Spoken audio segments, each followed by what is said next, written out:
Hello and welcome back to my RC channel. I'm Andy RC and today I'm checking out the FPV version of the CG035.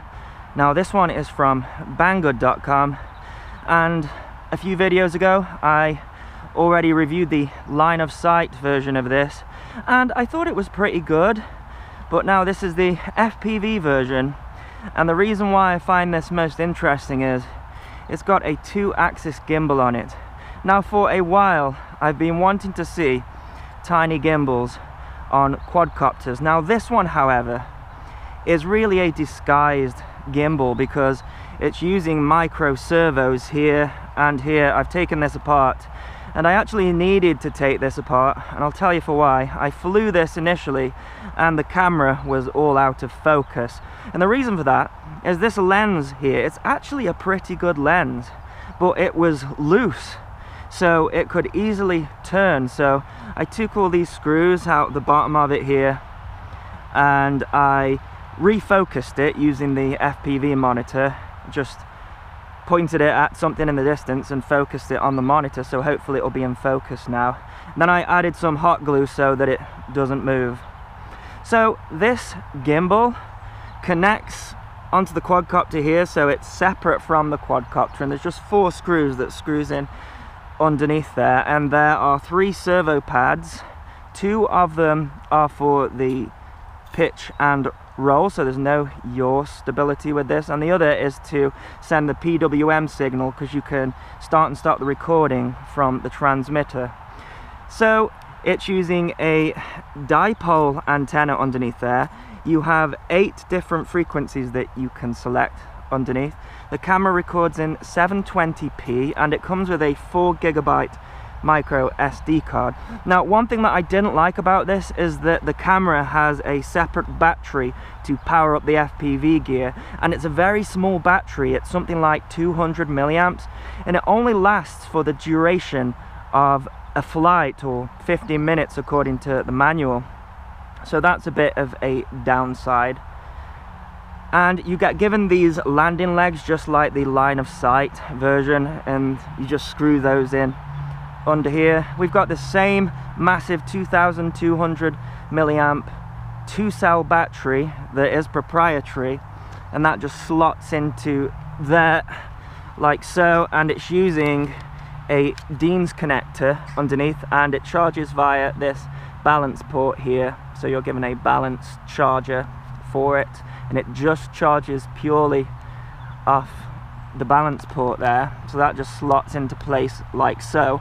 Now I thought, oh, it'd be great, you can just leave that battery slotted in place, but actually I did that with my line of sight version and the battery completely drained, so you can't leave the battery plugged in despite there being an on and off switch. Something is draining it somewhere, so sadly I have lost a decent battery, but there you go. So the quadcopter is 250 size. It has got GPS on board and also altitude hold.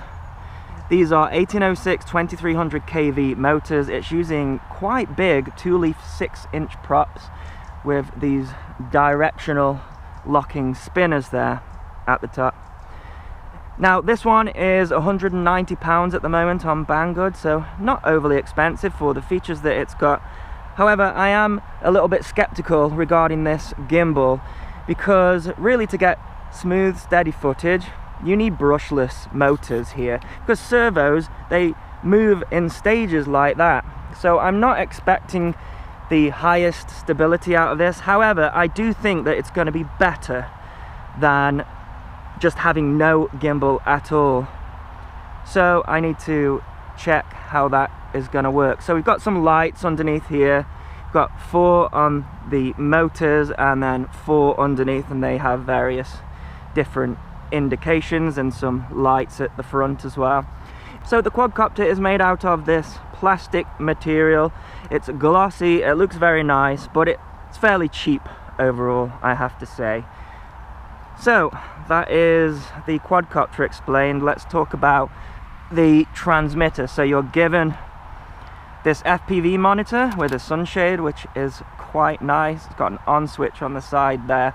You're given this dipole antenna at the top, and also this mount here that just screws into here and slots on quite nicely. Now, one thing that I found is this little gimbal here, it tends to pop out and it makes this quite loose, so you just have to make sure that these plastic rings here are pushed in, and then the thing is quite sturdy. So you are given a FPV monitor with a built-in battery, which is quite nice. It seems to last the duration of the flight again. You've got a button here that cycles through various different channels, and then the transmitter, of course, the sticks are spring loaded, and that's because this has got altitude hold. The sticks are really nice and premium, and you can switch between mode 2 and mode 1, and the way that you do that is you put both of the sticks to the top right and then turn on the transmitter, and then the light will flash, and then you move the stick to the right for mode 1 to say that you want the throttle on the right, or to the left for mode 2, and then you have to press this button in the middle here to select it. So let's talk about the flight modes here. So we've got full manual mode with both of the switches in the top position. Now, manual mode also doesn't include altitude hold, which I think is a bit of an oversight, because with spring-loaded sticks you need altitude hold all the time.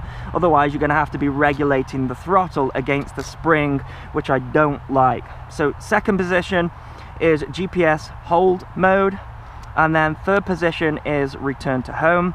And then if we go back to that second position here and move this switch into the second position, that becomes a circle function. So the quadcopter should circle around the point that you set it off at. So I need to try that, so it might be quite useful for video filming. And then the last position is headless mode, which I tend not to use. Now, if you put it in the second position and then press this button here, then the quadcopter will go into follow me mode, and then you've got these two switches here. They are to start and stop video recording and to take a photo. Now we've got this button here as well, and this controls the pitch and also the roll of the gimbal, which is quite nice. Then we've got these LED indicators here. Now these two are relating to the GPS lock of the quadcopter, but also the GPS lock of the transmitter for that follow me function. So when those two lights go off, you've got enough satellites for the quadcopter and enough satellites for the transmitter. This light here will light up when you are approaching the edge of the range of the quadcopter, and this one will light up when the battery is going on the quadcopter. There's also an internal beeper if your battery is getting too low on the transmitter, so it takes 4 AA batteries in the back there. Now you can calibrate the compass of this quadcopter, and the way that you do that is you boot it all up, and then you've got this switch here. You rock it back and forward from position 1 to position 2, and the lights will change on the quadcopter. You then spin it horizontally 6 times, it says in the manual, but I found it to be slightly less than that, and the lights will go solid and the compass is calibrated. So that's about everything. Let's turn this thing on. Now it's recommended that you turn the quadcopter on first, so you slide the battery in here and then press the on button. Now, the problem is that gimbal's going to sit in the grass, so I need to find some shorter grass, and then I'm going to turn on the transmitter, and then what I'm going to do is wait for both of these lights to go out before I turn the FPV monitor on and also the camera, because we are very limited with the battery. Okay, all of the lights have gone off on the transmitter, so I'm ready for a takeoff. I have started the video recording, which is that switch there, and we also have the RX voltage, which I guess is this monitor, the RSSI, and also the 5.8 GHz channel. So let's arm it, and to do that, it's both of the sticks to the bottom there, and I'm going to take off in GPS hold mode. I'm getting out the grass pretty sharpish. I can already see that the camera is not level, so I'm going to use the trims to center it, and there we go. So just the same as the line of sight model, the GPS hold is pretty good, but that camera is moving around quite a lot. So I think what this is designed for is for staying still. I think if we fly it around, it's going to upset it quite a bit, and it's going to change its roll and pitch quite a bit. So I think the idea is to keep it in one place. We'll spin it around, let's see if that upsets anything. Yeah, it's already upset the roll, but I can change that. And if I leave it centered, it should be pretty good. The video looks pretty good on the monitor there, but I'll have to see how it is on the computer. So let's see if we can point the camera down, and let's try get a bit of height on. So there's no telemetry telling you how high up you are, and I'm trimming this camera out the entire time. Okay, that's off the sticks now. It does seem to be bobbing up and down slightly, so just as I thought, it's not going to be the same as a brushless gimbal, but it's definitely steadying the footage better than it would without one. Now let's try move the camera around, and you'll probably see the roll going out of whack. Yeah, it has done. But if you leave it in one place, it's not bad. It's just that if you want to fly around with it without having to adjust that camera, then you're not going to be able to. Okay, well, the battery isn't beeping away at me, so that's one thing that I found with the line of sight model, is that there's a very early LVC.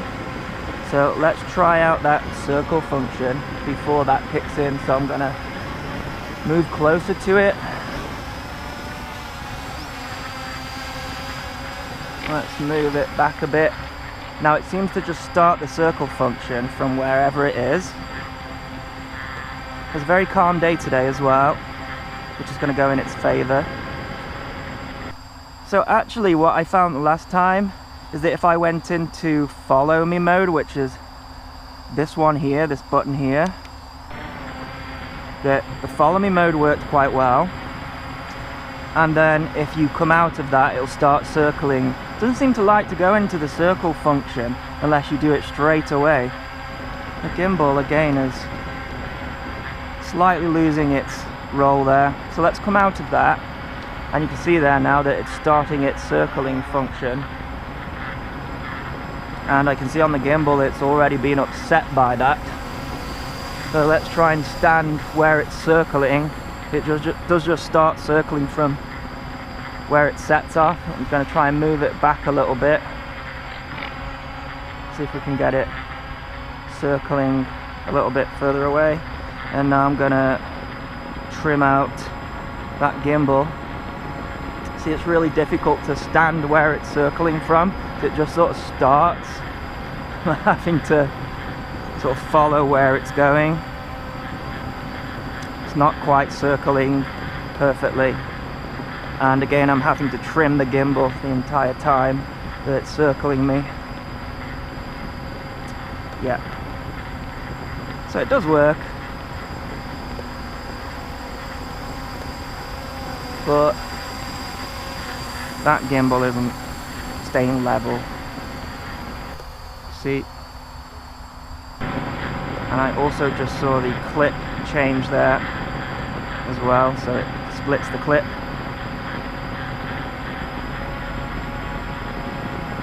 Okay, so let's come out of that mode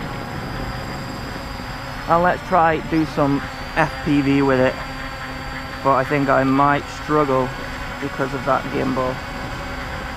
So I got it pretty level now. Let's get a bit of height on and then move forward.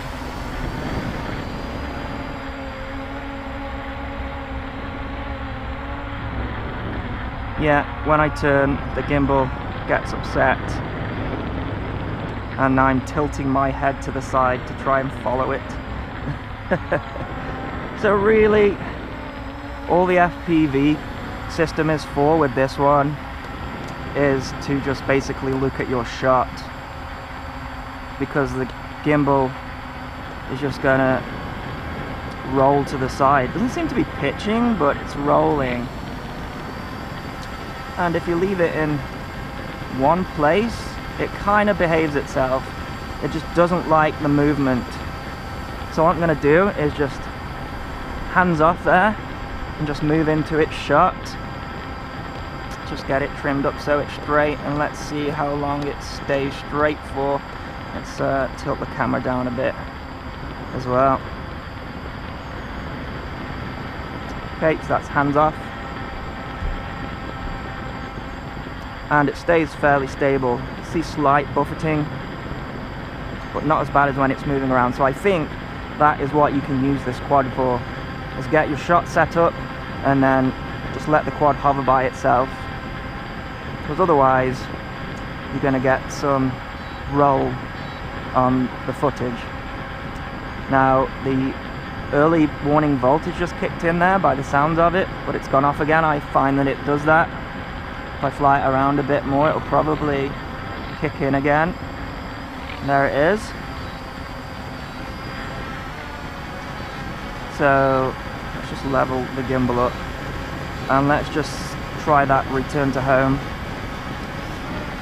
So it's gaining height,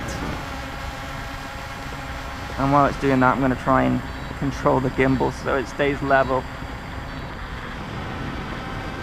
Let's see if it lands anywhere near where it took off from. Just seems to be landing where I am.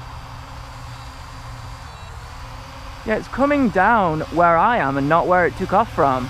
So that took off from over there, landing where I am or close to where I am. So I'm going to come out of that mode. That's interesting. It seems to return to transmitter and not return to home. I wonder if I can test that out by moving over here and see if it does the same. So let's gain a bit of height on. I should have plenty of time, even though this is going off. I find this so annoying. Let's try return to home now and see what it does. So it's gaining height again.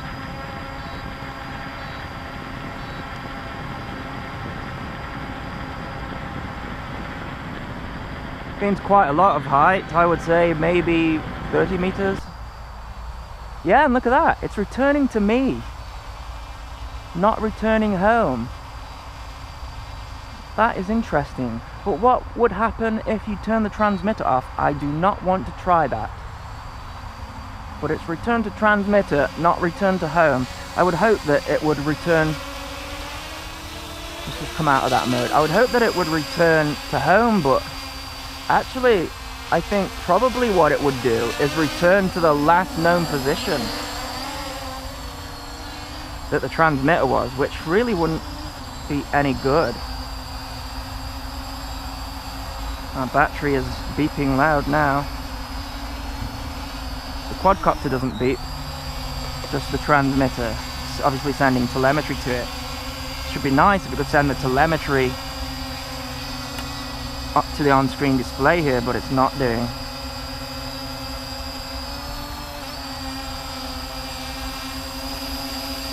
What I want to do is see if this one's got that problem a line of sight model had, which is when I held back in, it would stay in.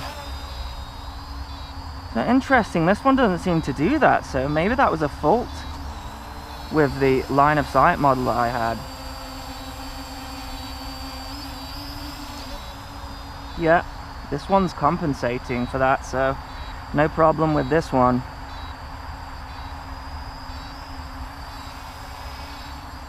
Again, you're going to get probably a 10-minute flight. They say that it'll fly for 15 to 20 minutes.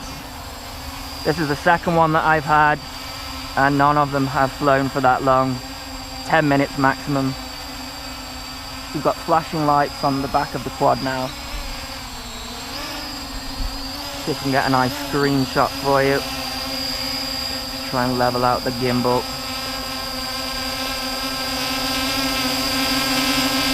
This one's holding its position nice.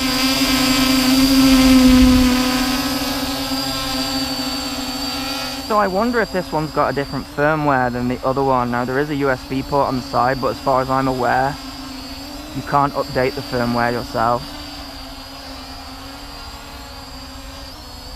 Okay, what I'm going to do is walk over to where there's some shorter grass for when it lands, because the last one didn't do a very dignifying self landing. One thing that I do like about these split clips is if the battery runs out on the camera, we should still have some footage to look at.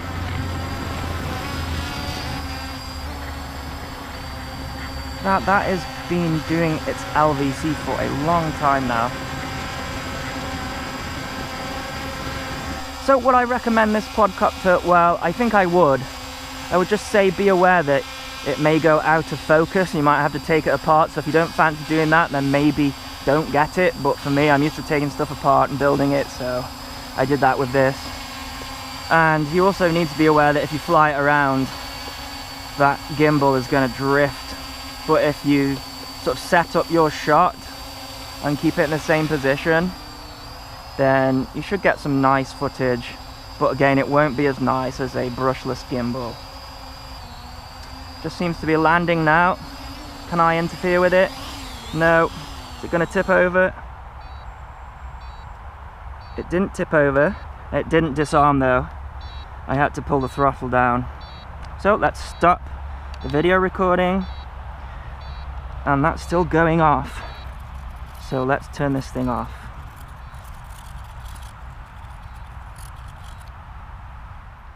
So yeah, I have to say that I was pretty impressed with how the gimbal worked when the quadcopter was still, but flying it around, it gets upset quite quickly. I'm just going to turn the camera off there. I don't like how the camera has a separate power to it as well, but there you go. So that is my review of the FPV version with the gimbal of the CG035. I hope you enjoyed this video. I'll put a link in the description if you wish to get one. As always, thanks so much for watching. Please continue to subscribe. Cheers.